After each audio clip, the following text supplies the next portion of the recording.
हुजूर पाक सल्लल्लाहु ताला अलैहि वसल्लम जलाल में आए, कहा उमैर बिन वहब चुप हो जाओ, वो बात बताओ जो मक्का की हतीम में बैठकर सफवान के साथ तुम करके आए हो।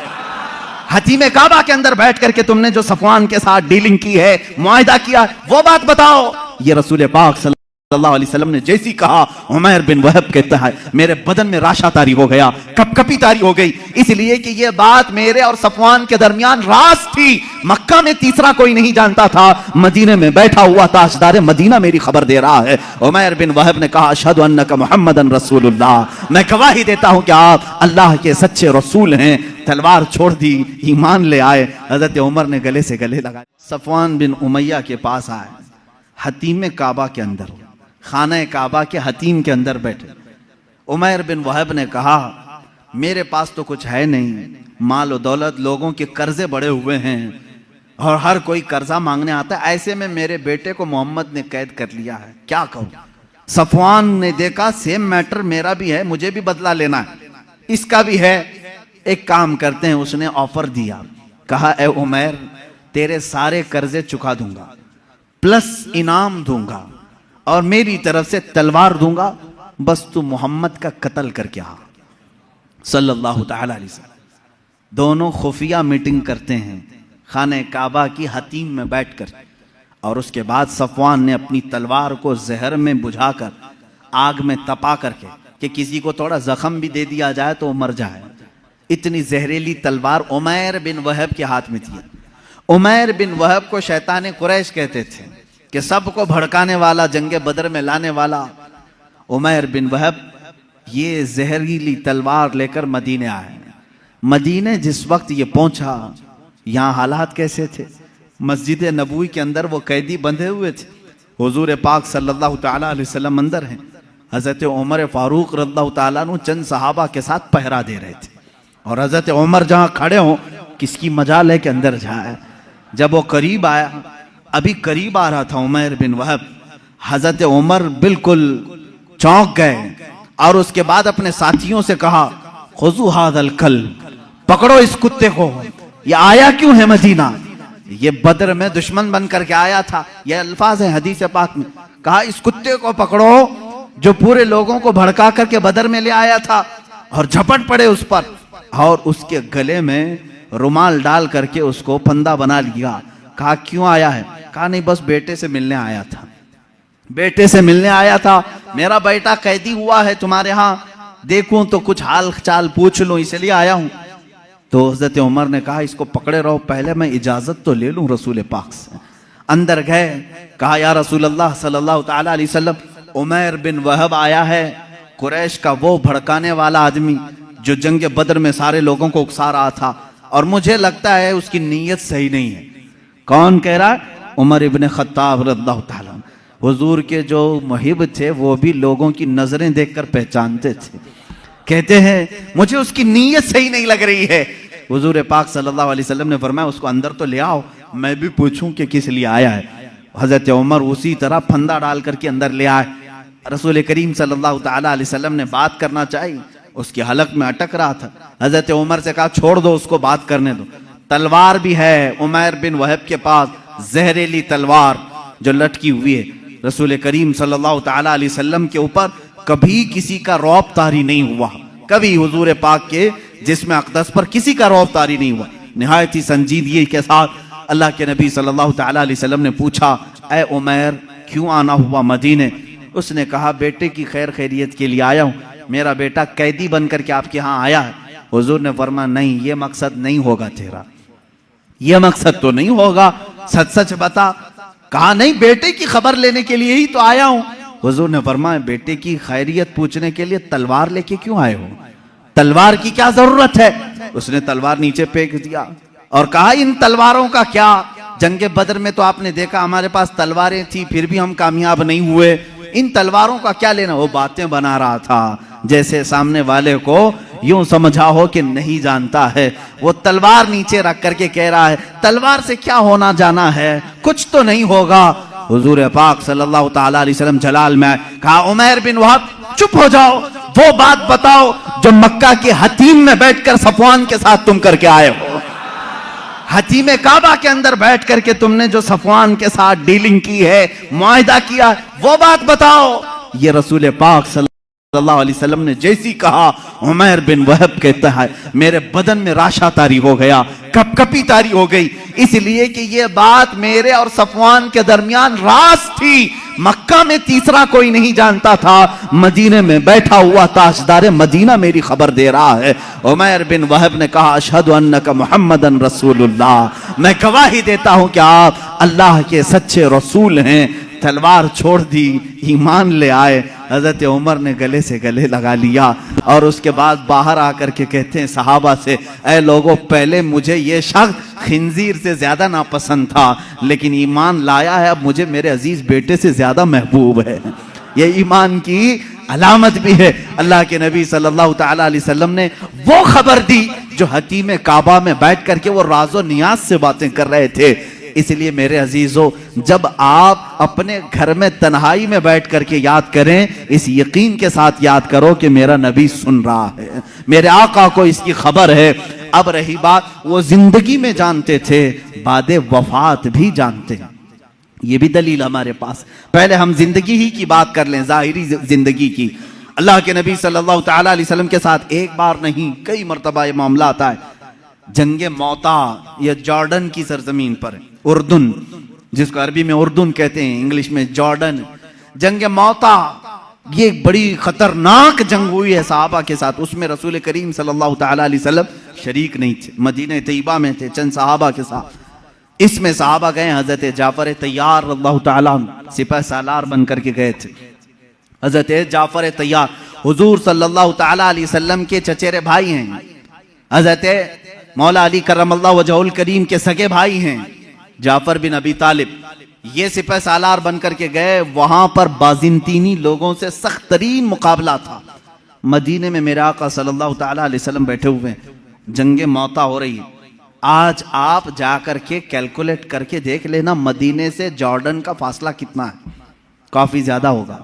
वो एक अलग कंट्री है, आज ये सऊदी अरब अलग कंट्री है। दोपहर का वक्त है, अल्लाह के नबी सल्लल्लाहु तआला अलैहि वसल्लम मस्जिद में बैठे हैं, सहाबा सामने हैं। हुजूर अकरम सल्लल्लाहु तआला अलैहि वसल्लम अचानक आपकी आंखों में आंसू का कतरा है। आपने फरमाया जंगे मौता में जाफर तैयार के हाथ में अलम था, लेकिन वो शहीद कर दिए गए, शहीद कर दिए गए। फिर फरमाया अब अलम अब्दुल्ला बिन रवाहा के हाथ में है। हुजूर सल्लल्लाहु तआला अलैहि वसल्लम यहाँ सहाबा को बता रहे हैं। थोड़ी देर के बाद हुजूर ने फरमाया अब्दुल्ला भी शहीद कर दिए गए। एक और सहाबी का नाम लिया। फिर उसके बाद हुजूर सल्लल्लाहु तआला अलैहि वसल्लम ने फरमाया ए मेरे सहाबा, अब अलम उसके हाथ में है जिसको सैफुल्लाह कहा जाता है, यानी अल्लाह की तलवार के हाथ में अब झंडा आया है। कौन है? खालिद बिन वलीद के हाथ में है। अल्लाह रब्बुल इज्जत खालिद बिन वलीद के हाथ में फतह रखा है। उसके बाद शाम हुई, सहाबा इकराम को हुजूर ने बशारत दे दी, खुशी मनाओ कि जंगे मौता में इस्लाम को फतह नसीब हुई, मुसलमान गालिब आए। ये जंग खत्म होने के तकरीबन 1 महीने के बाद सहाबा वापस आए, और जब जंग की फतह की खबर मदीने में फैलती थी तो लोग खुशियों से इस्तकबाल के लिए बाहर जाते थे, लेकिन यहाँ मदीने में पहले से खुशियां हो चुकी थी। 1 महीने के बाद वो सहाबा आए और वह आकर के हालात बयान करना चाह रहे थे। सहाबा ने कहा रुको रुको, हम खुद बताते हैं जंगे मौता में क्या क्या हो रहा था। वो कहते हैं क्या पहले झंडा जाफर अबी तालिब के पास नहीं था? कहा हाँ था। वो शहीद हो गए, उनके बाद अब्दुल्ला के पास था? कहा हाँ था। कहा उनके बाद जैद बिन हारसा के पास था? कहा हाँ उनके पास था। फिर झंडा खालिद बिन वलीद के हाथ में आया और फतह हो गई। वो सहाबा कहते हैं हम लड़ने के लिए गए थे, तुम मदीने में बैठे थे, खबरें तुम दे रहे हो। उन सहाबा ने कहा हाँ बात हमारे इल्म गैब की नहीं, रसूलुल्लाह के इल्म गैब की है। जिस वक्त तुम जंग के मैदान में थे, अल्लाह के नबी पूरे मौता जंग का नक्शा हमें मदीने में बता रहे थे। अजीजा ने गिरामी वक़ार, इसी को इमाम अहले सुन्नत फाजिल बरेलवी ने फरमाया है, सरे अर्श पर है तेरी गुजर, दिल फर्श पर है तेरी नजर, मलकूत तो मुल्क में नहीं कोई शय, वो जो तुझ पे आया नहीं। या रसूल अल्लाह और कोई गैब क्या तुमसे नेहा हो भला, जब ना खुदा ही छुपा तुम पे करोड़ों दुरूद। अजीजा ने गिरामी वक़ार, बेशुमार वाक़यात में सहाबा कहते हैं हमें मालूम था अल्लाह के नबी सल्लल्लाहु ताला अलैहि वसल्लम को इसकी खबर थी। अब अपने बाद होने वाले हालात को जो हुजूर ने बयान किए वो खुद एक अलग टॉपिक है। क़यामत की निशानियां रसूल करीम सल्लल्लाहु ताला अलैहि वसल्लम ने क्या क्या नहीं बयान किया। एक सहाबी हजरत हुज़ैफा बिन यमान रदी अल्लाह ताला, ये एक ऐसे सहाबी हैं, ये इनकी खुसूसियत ये थी हजरत उमर फारूक इनको देखते रहते थे। क्यों जानते हैं? ये राज हुजूर सल्लल्लाहु ताला अलैहि वसल्लम के कुछ राजों से ये वाकिफ थे। हजरत हुज़ैफा, हजरत उमर जो है जब भी किसी का जनाजा होता तो सबसे पहले सफों में हजरत हुज़ैफा को देखते थे। अगर हजरत हुज़ैफा नमाज में हैं तो हजरत उमर नमाज पढ़ते थे, अगर हजरत हुज़ैफा नहीं होते तो हजरत उमर भी नमाज नहीं पढ़ते। क्यों? क्या बात है? क्या चीज ऐसी थी?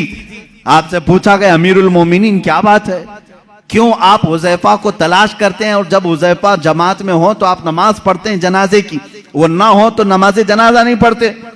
बात यह है मेरे अजीजों, हजरत हुज़ैफा कहते हैं रसूल करीम सल्लल्लाहु ताला अलैहि वसल्लम ने उनको क़यामत तक आने वाले मुनाफिकीन का नाम के साथ बताया था। फलां बिन फलां मुनाफिक है, फलां बिन फलां मुनाफिक है, फलां बिन फलां मुनाफिक है। हजरत हुज़ैफा कहते हैं मैंने सब नाम याद रखे। हजरत उमर कहते हैं ये राज़े रसूल के जानकार थे और ये जानते थे कि कौन मरा है, मोमिन मरा है कि मुनाफिक मरा है। हजरत हुज़ैफा जिस जनाजे में शरीक होते हजरत उमर कहते मोमिन का जनाजा गया, जहां नहीं होते वो खुद ही दूर हट जाते।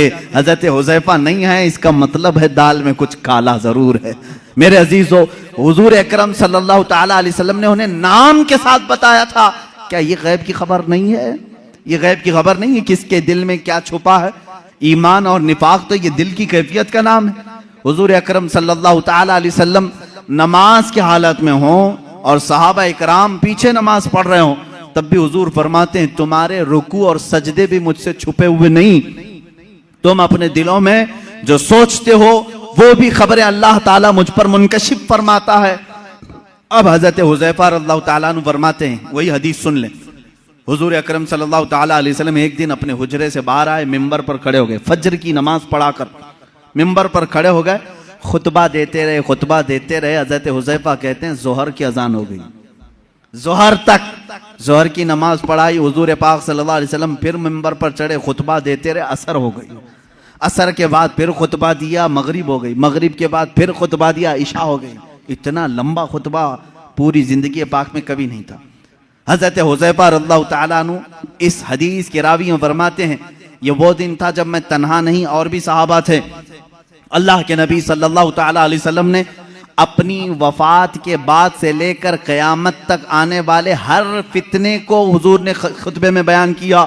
और हुजूर हजरत हुज़ैफा फरमाते हैं इतने फितने, कौन किस फितने का बानी होगा, कौन फाउंडर होगा, कौन कौन सी जमातें तश्कील पाएंगी, कितने फिरके बनेंगे और फिरके का फाउंडर कौन होगा, उसके नाम के साथ हजरत हुज़ैफा कहते हैं 300 फितनों के बानियों के नाम तो मुझे याद हैं। हुजूर सल्लल्लाहु ताला अलैहि वसल्लम मिंबर पर बयान कर रहे हैं। और एक हदीस हजरत अबू हुरैरा से, हुजूर सल्लल्लाहु ताला अलैहि वसल्लम अपने हाथ में 2 किताबें लिए हुए थे। पूछा हजरत अबू हुरैरा ने क्या है? हुजूर ने फरमाया ये एक है, ये एक है, इसमें सारे जन्नतियों के नाम है, इसमें सारे जहन्नमियों के नाम। इसकी भी खबर अल्लाह ने रसूल पाक को अता की थी। अब कौन कौन सी चीजों को तुम निकालोगे कि ये नहीं जानते थे, वो नहीं जानते थे, कौन जन्नती है और कौन दोज़खी है, इसकी खबर भी मेरे आका सल्लल्लाहु ताला अलैहि वसल्लम अता फरमा रहे हैं। बल्कि जन्नत के अंदर पहुंचने वालों की खबरें, दोज़ख में कौन कौन जाएगा उनकी खबरें, कब्रों के मुतालिक, यहां तक कि एक हदीस पाक है हुजूर सल्लल्लाहु ताला अलैहि वसल्लम गुजर रहे थे, एक जगह कब्रस्तान के खड़े हो गए और आपने एक बेरी के दरख्त की टहनी शाख को तोड़कर उन कब्रों पर लगाया, हरे हरे पत्ते थे। सहाबा ने पूछा या रसूल अल्लाह सल्लल्लाहु ताला अलैहि वसल्लम क्या बात है, आपने ये पत्तों को इनकी कब्रों पर रखा, यहीं से फूल चढ़ाने का सबूत भी हमें मिलता है। हुजूर पाक सल्लल्लाहु ताला अलैहि वसल्लम ने हरी भरी टहनियां लगाई। हुजूर अकरम सल्लल्लाहु ताला अलैहि वसल्लम फरमाते हैं मैं गुजर रहा था, मैंने देखा इन दोनों कब्रों पर अजाब हो रहा है, इन दोनों कब्रों पर अजाब हो रहा है। और दोनों को अजाब किस वजह से हो रहा है ये भी मेरे आका ने फरमाया। एक चुगली करता था, और दूसरा पेशाब के छींटों से नहीं बचता था। पेशाब के जो कतरे हैं वो उड़कर कपड़े में लगते हैं, इस पर भी अजाब दिया जा रहा है कब्र में। हुजूर अकरम सल्लल्लाहु ताला, इसीलिए किसी भी मोमिन को ये ज़ेब नहीं देता कि वो खड़े होकर के पेशाब करे और छींटे अपने बदन पर उछाले। ये मुसलमान को ज़ेब नहीं देता, वरना वो कब्र में अजाब में गिरफ्तार होगा। पेशाब के छींटों से अपने आप को बचाओ, इससे बीमारियां भी आती हैं, निसियान की बीमारी। जो पेशाब के छींटों से अपने आप को नहीं बचाता उसको भूलने की बीमारी लग जाती है, बार बार भूलेगा, हाफिजा कमजोर होगा, और प्लस अजाब अलग। हुजूर अकरम सल्लल्लाहु ताला अलैहि वसल्लम फरमाते हैं, दोनों कब्रों पर मैंने टहनियां इसलिए रखी कि हर हरा पत्ता अल्लाह की तस्बीह बयान करता है। जब तक वो ताजा होते हैं अल्लाह की तस्बीह बोलते हैं पत्ते, और इनकी तस्बीह पढ़ने से उनके कब्र के अजाब में तखफीफ हो जाती है, अजाब उनका हल्का हो जाता है। अब समझ गए आप, कब्र पर टहनियां लगाने का सबूत इसी हदीस पाक से है। फूल भी ताजे हम इसलिए डालते हैं कि वो तस्बीह पढ़ें और कब्र वाले को उसका फायदा हो। हाँ, औलिया कामिलीन के मज़ारात पर इसलिए कि उनके दर्जात में बुलंदी हो, अजाब में तखफीफ गुनहगारों के लिए, और जो नेकोकार हैं उनके दर्जात में बुलंदी के लिए। दोनों भी मकसद ठीक है। हुजूर अकरम सल्लल्लाहु ताला अलैहि वसल्लम ने कब्र के अंदर के हालात भी बयान फरमाए। कब्र के अंदर के हालात, एक बार खुतबे के लिए खड़े हुए लोगों से पूछा, ऐ लोगों कुछ पूछना है मुझसे पूछ लो, कुछ पूछना है मुझसे पूछ लो। एक साहबी हजरत अब्दुल्ला, उन्होंने पूछा कि या रसूल अल्लाह सल्लल्लाहु अलैहि वसल्लम मेरे बाप कौन है, मेरा बाप कौन है। लोग उनको ताना मारते थे। हुजूर सल्लल्लाहु ताला अलैहि वसल्लम ने फरमाया, अब्दुल्ला तेरे बाप का नाम हुज़ाफा है, हुज़ाफा है। और तहकीक के बाद यही बात साबित हुई, उनके वालिद अब्दुल्ला बिन हुज़ाफा, हुज़ाफा उनके वालिद थे। हुजूर सल्लल्लाहु ताला अलैहि वसल्लम को इसकी भी खबर है कौन किसका बेटा है, इसकी भी खबर है। अब बाद वफात की बात भी मैं बता दूं, क्या हुजूर सल्लल्लाहु ताला अलैहि वसल्लम को उनकी वफात के बाद की खबर होगी कि नहीं होगी? रसूल करीम सल्लल्लाहु ताला अलैहि वसल्लम को वफात के बाद खबर है या नहीं? हयात बादल ममात, ये मेरा खुद अलग एक उन्वान रहेगा, हयातुन नबी। लेकिन हुजूर की वफात के बाद वो अपनी उम्मत को जानते हैं कि नहीं जानते? अजीजान गिरामी, एक सहाबी कहते हैं हुजूर सल्लल्लाहु ताला अलैहि वसल्लम से, उन्होंने अर्ज किया, आका मैं आपसे करीब होने के लिए क्या करूं? हुजूर सल्लल्लाहु ताला अलैहि वसल्लम की वफात के बाद की बात पूछ रहे हूं। हुजूर ने फरमाया, तुम कसरत से दुरूद पढ़ो, कसरत से दुरूद पढ़ो। उन्होंने पूछा, हर उस सहाबी ने अच्छा किया जो पूछा। इस जमाने में वो फतवा भी दिया जा सकता है। उन्होंने पूछा, या रसूल अल्लाह सल्लल्लाहु अलैहि वसल्लम, क्या आपकी वफात के बाद, मौत के बाद मेरा पड़ा हुआ आप तक पहुंचेगा?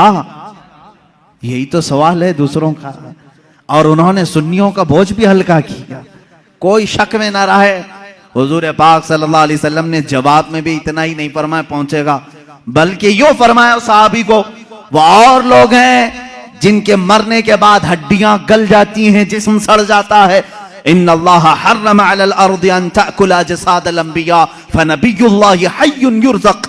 अल्लाह के नबी फरमाते हैं, हदीस है, बेशक अल्लाह ने जमीन को हराम कर दिया है, वो नबियों के जिस्मों को खा नहीं सकती। अल्लाह के नबी जिंदा होते हैं और रिस्क भी दिए जाते हैं, उनको रिस्क दिया जाता है। तुम जो दुरूद पढ़ते हो सिर्फ पहुंचता नहीं, मेरे आका फरमाते हैं, जिसने दुरूद पढ़ा मैं उसे भी जानता हूं, उसके बाप को भी जानता हूं। पढ़ो दुरूद मुबारक।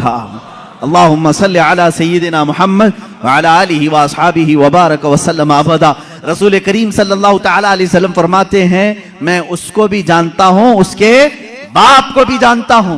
गैब की खबरें रखने वाला वो रसूल कभी ये नहीं फरमाया कि मदीने से भेजेगा तो जानता हूं, मक्के से भेजेगा तो जानता हूं। मुतलक फरमाया, अफ्रीका से भेजे, हिंदुस्तान से भेजे, पाकिस्तान से भेजे, जहां से भी भेजे, चाहे उसके बाप का नाम जैसा भी हो, लेकिन मेरे आका ने फरमाया मैं उसको भी जानता हूं, उसके बाप को भी जानता हूं। ऐ मुसलमानों, फख्र करो इस बात पर, कुर्बान जाओ इस बात पर।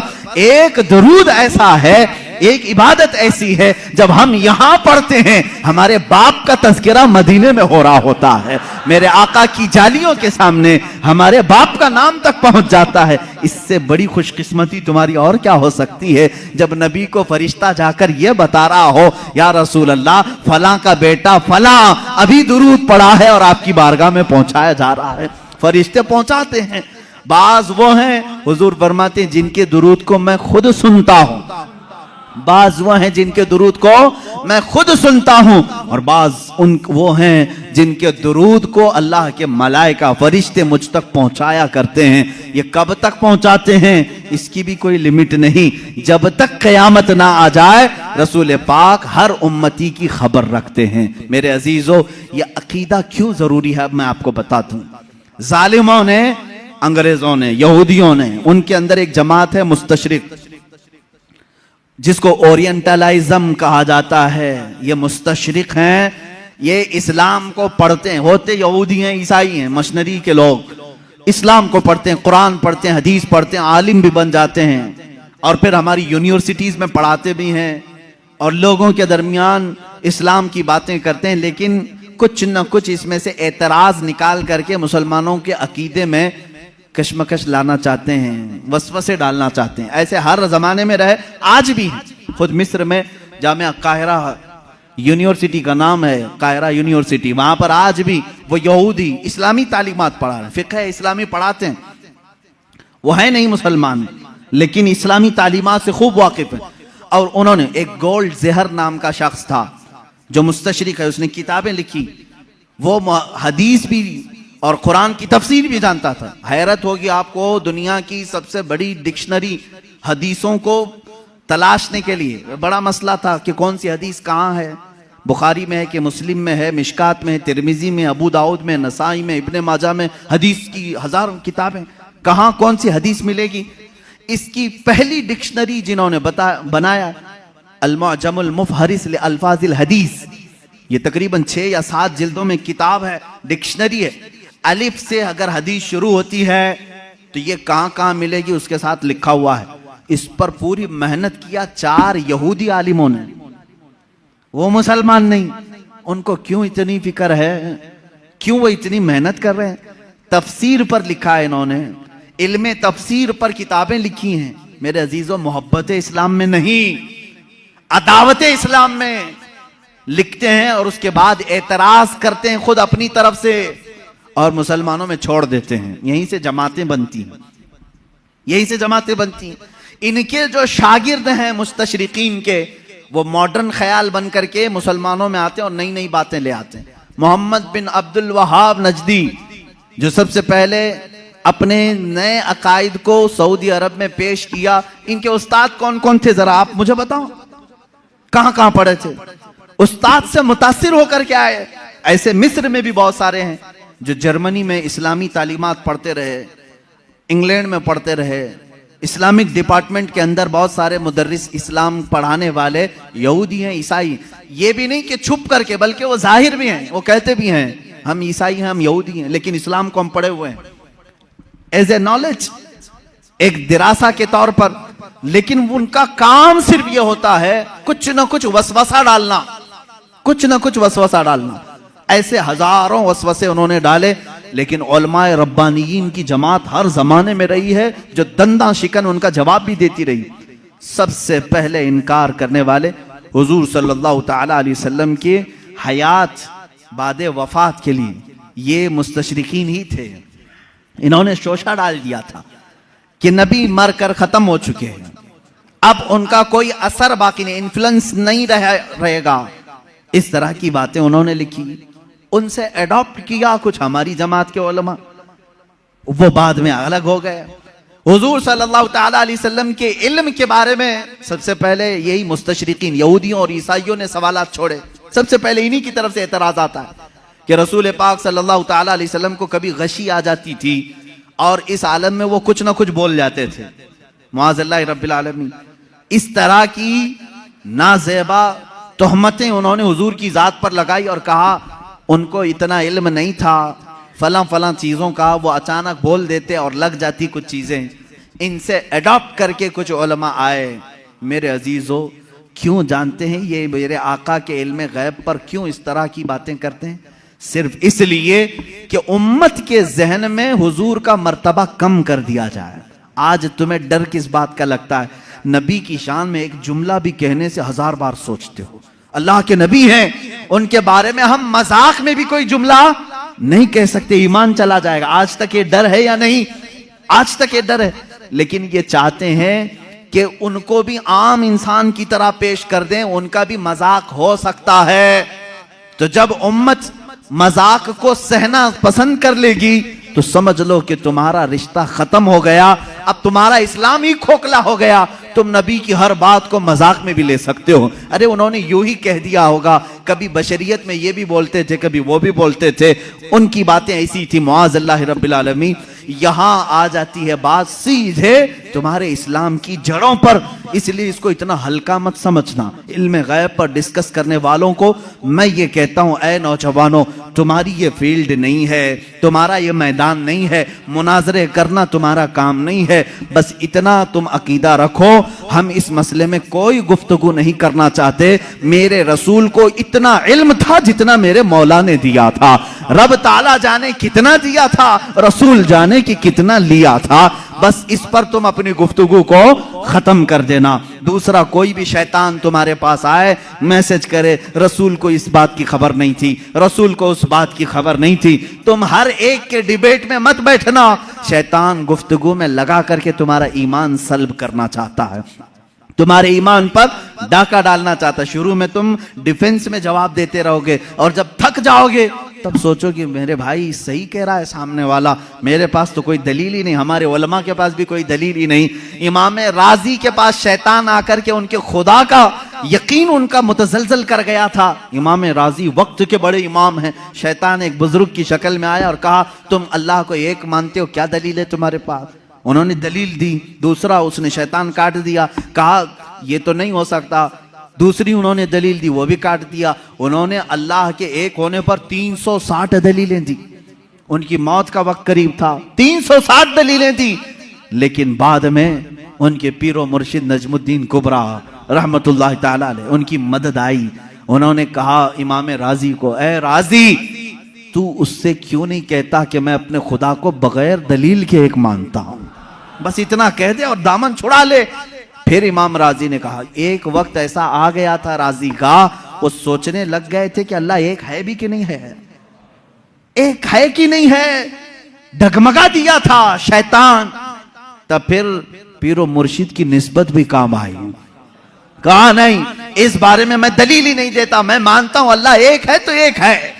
मैं यही आपको आज कहना चाहूंगा मेरे अजीज, तुम्हारा इल्म इतना नहीं कि हर शैतान से मुकाबला करो, हर डिबेट में तुम हिस्सा लो, ये तुम्हारी जिम्मेदारी नहीं। ये डिबेट करना, मुनाजरा करना, ये उलमा, मुफ्तियान कराम, मुनाजिरीन इस्लाम पर छोड़ दो। अल्लाह ने उस फील्ड के भी माहिरीन पैदा किए हैं, उस मैदान के मुजाहिद भी पैदा किए हैं जो मुखालिफीन का दांत तोड़ करके जवाब देते हैं। वो मौजूद है, वो उनकी अपनी फील्ड है। लेकिन हर ऐरा गैरा इसमें बाजी ले जाने की कोशिश में करेगा तो तुम्हारा घोड़ा कहीं का कहीं गिर जाएगा और तुम शहीद भी हो जाओगे, गिर जाओगे। अब यहां पर मेरे अजीजों, मेरी नसीहत सुन लो। इस तरह के डिबेट जब भी आए, मेरे रसूल को कितना इल्म था, कितना नहीं था, तब इतना ही कहो, मेरा तो अकीदा इतना है, अल्लाह ने उनको बेहिसाब दिया था, जितना अल्लाह ने दिया था उतना उनके पास था। या अल्लाह जाने कितना दिया था, रसूल जाने कितना लिया था। इसी पर अपनी गुफ्तगू खत्म करो। रसूल करीम सल्लल्लाहु ताला अलैहि वसल्लम के इल्म गैब पर ज्यादा डिस्कस ना करो। इसके बाद इंशाअल्लाह और भी दीगर बहसें आएंगी। हुजूर बशर थे कि नूर थे, हुजूर हाजिर हैं कि नाजिर हैं कि नहीं हैं, हुजूर वफात के बाद जिंदा हैं या नहीं, हुजूर को कितने इख्तियारात थे, ये सब आज के मसाइल जो फैलाए हुए हैं किताबों में, मैं इंशाअल्लाह उल अजीज हर एक पर थोड़ी सी ही सही गुफ्तगू करने की सआदत जरूर हासिल करूंगा। इसलिए कि हमने रसूल माना है तो वो रसूल माना है जैसे सिद्दीक़ अकबर ने माना था। हम वो रसूल मानते हैं इसलिए कि हजरत सिद्दीक़ अकबर का ईमान तो देखो। अबू जहल आया एक बार, कहने लगा, अबू बकर तुम्हें मालूम है, यही ईमान होना चाहिए आपका भी। अबू बकर सिद्दीक आ रहे थे कहीं बाहर से, अबू जहल पकड़ा, कहा अबू बकर एक सवाल का जवाब दे दो। कहा क्या है? कहा एक शख्स कह रहा है कि कल की रात वो मस्जिद हरम से बैतुल मुकद्दस तक गया था, एक ही रात में गया था और उसके बाद फिर वापस लौट करके भी आया। पॉसिबल है, ऐसा मुमकिन है। ये मेराज का दूसरा दिन था। हजरत अबू बकर को अभी मालूम भी नहीं था, वो गए भी नहीं थे हुजूर के पास। पहले ही अबू जहल मिला खबर देने के लिए। तो हजरत अबू बकर ने कहा ऐसा कैसा मुमकिन है, एक रात में कोई मस्जिद हरम से मस्जिद अक्सा तक जाए? पॉसिबल नहीं है, मुमकिन नहीं, क्योंकि मक्का से फिलिस्तीन का सफर जो है उस जमाने में 1.5 महीने का था। एक रात में कोई कैसे जाके आएगा? अब वो कहका मार के हंसने लगा, ठट्टा मार करके हंसने लगा। उसे यही तो पॉइंट चाहिए था। अबू जहल ने कहा अबू बकर इतनी बात नहीं, वो इससे भी आगे की भी बातें कह रहा है, तुम्हारा क्या ख्याल है? हजरत अबू बकर चौंक गए, बता तो सही कौन कह रहा है, कौन है ये जो दावा कर रहा है? अबू जहल ने कहा वही मोहम्मद जिसके पीछे तुम घूमते हो सल्लल्लाहु अलैहि वसल्लम। हजरत अबू बकर जलाल में आए, कहा है अबू जहल अगर उन्होंने कहा है इससे बड़ी बात भी, तब भी मैं ईमान लाता हूं। हर चीज पॉसिबल है, हर चीज मुमकिन है। अगर उन्होंने कहा कि मस्जिद हरम से मस्जिद अक्सा तक वो एक रात में जाकर के आए, तो तू मुझसे इतनी बात पूछ रहा है कि हो सकता है कि नहीं हो सकता? अगर रसूल कह दे कि एक आन में मैं 7 आसमान पर जाकर आया, तब भी मैं तस्लीम करूंगा। यह हजरत अबू बकर पहले ही बताए, उसके बाद बारगाह मुस्तफ़ा में आए हुजूर सल्लल्लाहु ताला अलैहि वसल्लम के पास। अभी हुजूर सहाबा को अपने सफर की दास्तान सुना रहे थे। हजरत अबू बकर किससे सुन के आए थे? अबू जहल से। लेकिन कुर्बान जाओ मेरे मौला को, मेरे मौला ने उन्हें जो अता किया। हजरत अबू बकर जैसे ही आए, हुजूर ने मुस्कुरा करके कहा ए अबू बकर, जिब्राइल आए थे अल्लाह की तरफ से, तुम्हारे लिए एक लक़ब लेकर के आए हैं। कहा या रसूल अल्लाह क्या है? कहते अल्लाह ने आज से अबू बकर को सिद्दीक कहा है।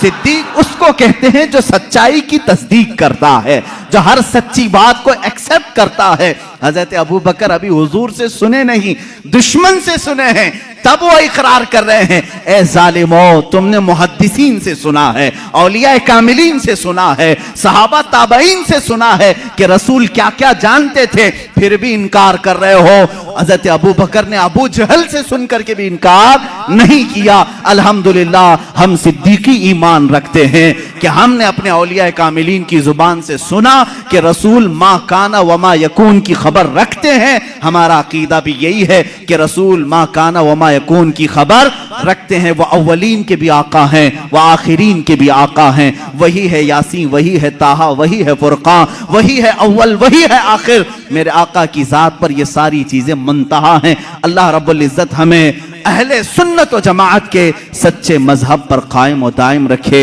मौला ताला हमें इसी अकीदे के साथ इस दुनिया से रुखसत फरमाए। ऐ मौला हमारा जनाजा अहले सुन्नत व जमाअत पर उठा। जब रसूल करीम सल्लल्लाहु अलैहि वसल्लम की बारगाह में पहुंचे तो हमें शर्मिंदा और जलील और रुस्वा होने से महफूज फरमा। व आखिरु दावाना अनिल हम्दुलिल्लाहि रब्बिल आलमीन।